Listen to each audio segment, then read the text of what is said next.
Allez, c'est parti, je t'en prie. Bah, je te laisse faire parce que Harry me connaît et tu vas nous faire... Ok, super, improvisation. C'est sympa là. Ça peut s'inventer de Harry. Alors justement, on a une petite présentation à vous faire sur un concept qu'on est en train de développer qui s'appelle Human Entrepreneur et on n'a rien préparé du tout. On est dans l'impro total. Mais c'est ça qui est intéressant, c'est que justement, l'idée c'est d'arriver à s'adapter aux différentes situations. Et quand on est entrepreneur, vous êtes manager ou...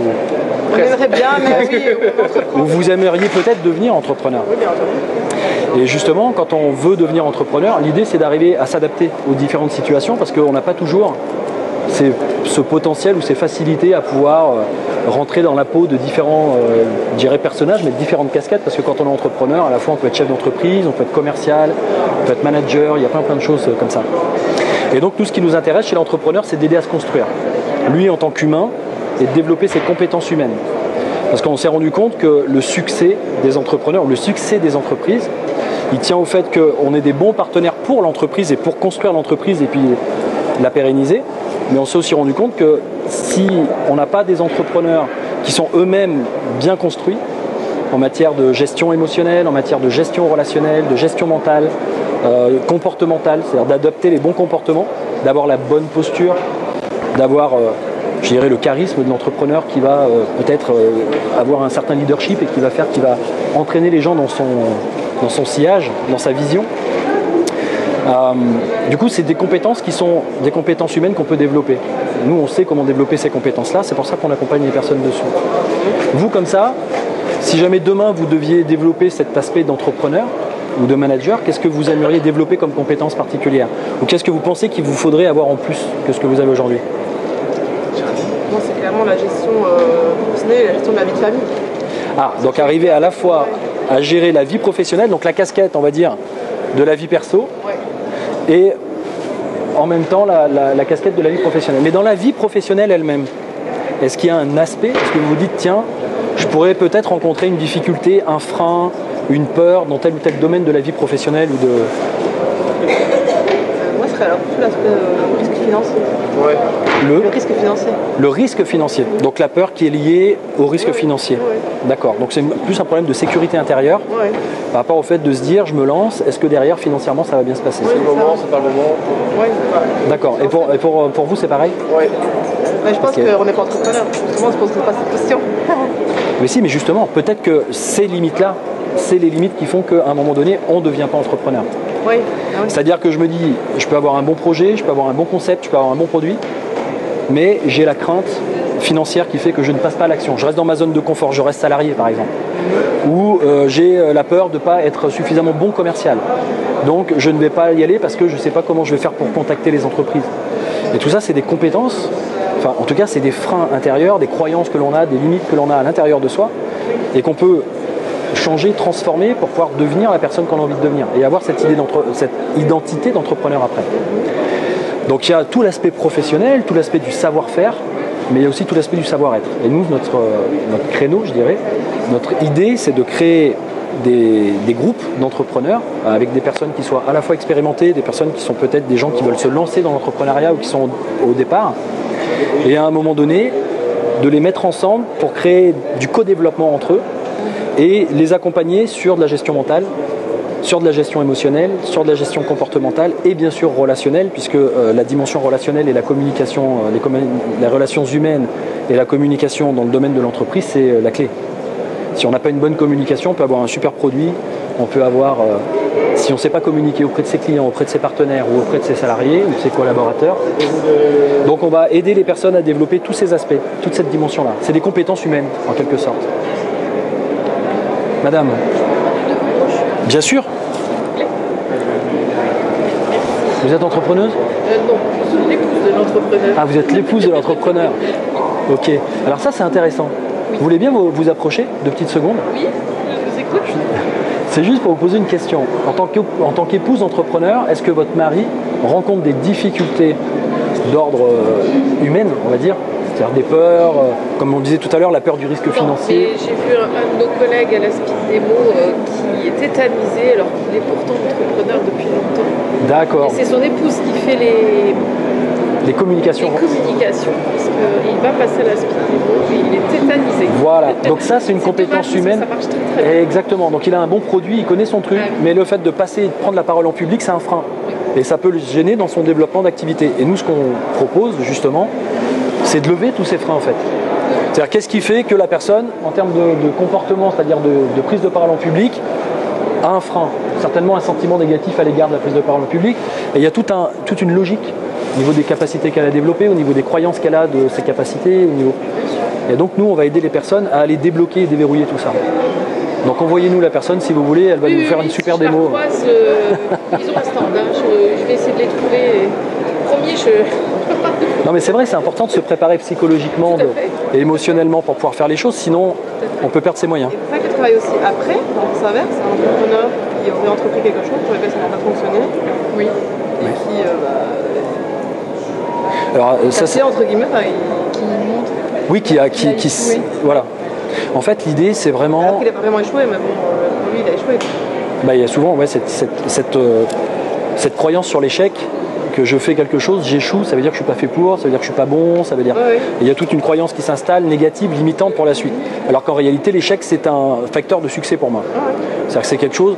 Donc après, on apprend aussi aux personnes à ne plus se regarder avec un côté perfectionniste, mettre trop d'enjeux dans ce qu'ils font, mais de dire ok, vous êtes là pour vous améliorer, vous n'êtes pas parfait, mais vous êtes perfectible. Vous pouvez devenir un petit peu meilleur si vous continuez de travailler pas à pas. Donc vous avez fait une erreur dans votre entreprise, peut-être qu'il y avait une compétence, quelque chose que vous n'aviez pas suffisamment développé.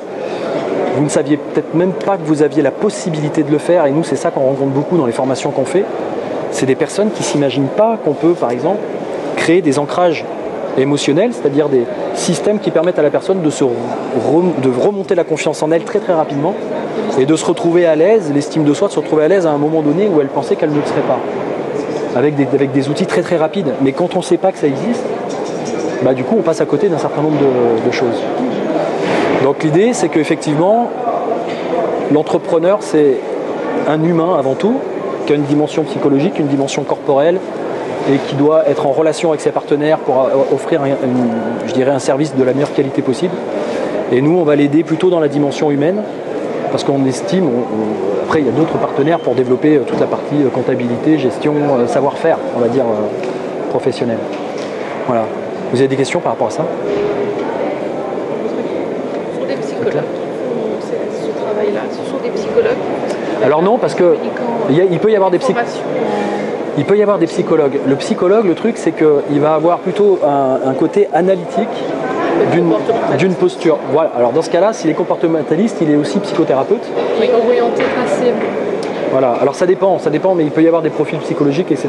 Nous, on est vraiment orienté sur des techniques d'accompagnement, de coaching, à la fois coaching business, life coaching, mais aussi d'autres approches. Moi, je fais beaucoup d'hypnose, par exemple, de la PNL. Je suis formateur et enseignant en technique de PNL, donc tout ce qui touche à la communication. Et là, on est dans de la psychologie, on va dire, axée action, enfin, changement. Alors que, voilà, il y a des psychologies qui sont plus axées analyse, comportementale, arriver à se connaître, arriver à se comprendre. On fait ça aussi, on a aussi cette dimension-là. Mais l'idée, c'est de comprendre mes modes de fonctionnement, mes mécanismes, pour pouvoir ensuite les transformer, les changer si j'ai besoin de les adapter, de les améliorer pour pouvoir aller plus loin dans quelque chose.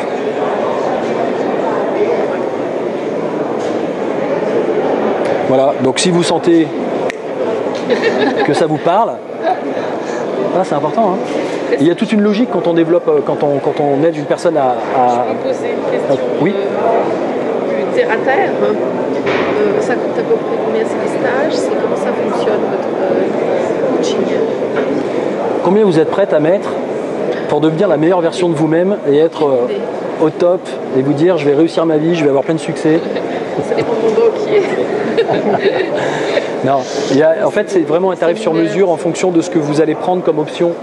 Quand on est en train de créer on crée un programme où il y a des modules. D'ailleurs des modules qui vont être autour par exemple de la gestion, de la cohésion d'équipe, du coworking, enfin de la façon de travailler ensemble, etc. avec des techniques de management. Il va y avoir des modules qui seront plus axés sur le self-management ou ce que j'appelle le management de soi, c'est-à-dire savoir gérer ses propres systèmes de pensée, émotions, créer des ancrages, se faire de la préparation mentale pour quand on veut faire quelque chose de difficile, comme le monsieur qui est là. Je suis sûr qu'on lui fait un exercice de préparation mentale, et ça change toute la donne. Donc tous ces outils-là de communication aussi, rentrer en relation avec les autres, savoir comment faire pour créer un bon rapport avec les gens. Et puis il va y avoir aussi plus des choses qui sont liées à la prise de parole en public, savoir faire une présentation, comment faire une présentation rapide, un quart d'heure, une demi-heure, une heure, une petite conférence, parce que quand on est entrepreneur, on a des fois besoin de présenter ses produits, ses services, et de parler en public, animer une réunion. Enfin, il y a tous ces outils-là, et il y a des gens qui vont avoir envie de prendre tous les modules, parce qu'ils vont se retrouver dans un groupe, ils vont être accompagnés pendant plusieurs mois, et ils vont se retrouver régulièrement dans des séminaires avec d'autres entrepreneurs, ils vont échanger, ils vont travailler ensemble, ils vont se développer eux et avancer sur eux-mêmes, et puis aider les autres à avancer. Comme ça, ils ne sont pas seuls en plus, parce que souvent l'entrepreneur il a un peu tendance à se sentir seul. C'est pour ça que je voulais vous poser la question par rapport à votre mari. Non, le mien, il est très à l'aise. Il est très à l'aise. Bah, tant mieux, c'est bien, c'est ce qu'il faut. Oui. Je pense à l'aise que lui. Et ça, c'est top, voilà, c'est bien. Ouais. Et du coup, il y a des personnes qui vont peut-être s'orienter sur des produits un petit peu plus spécifiques parce qu'ils vont dire, moi là, c'est là que ça pêche.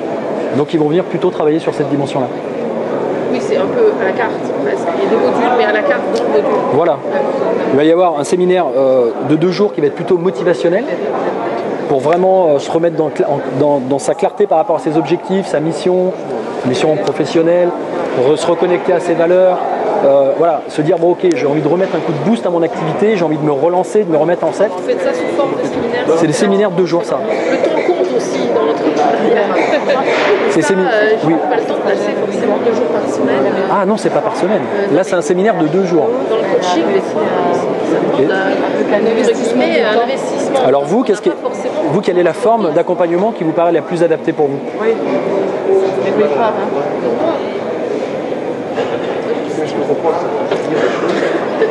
Ce serait plutôt de l'accompagnement individuel, vous pensez? D'accord. Oui, au départ. Oui.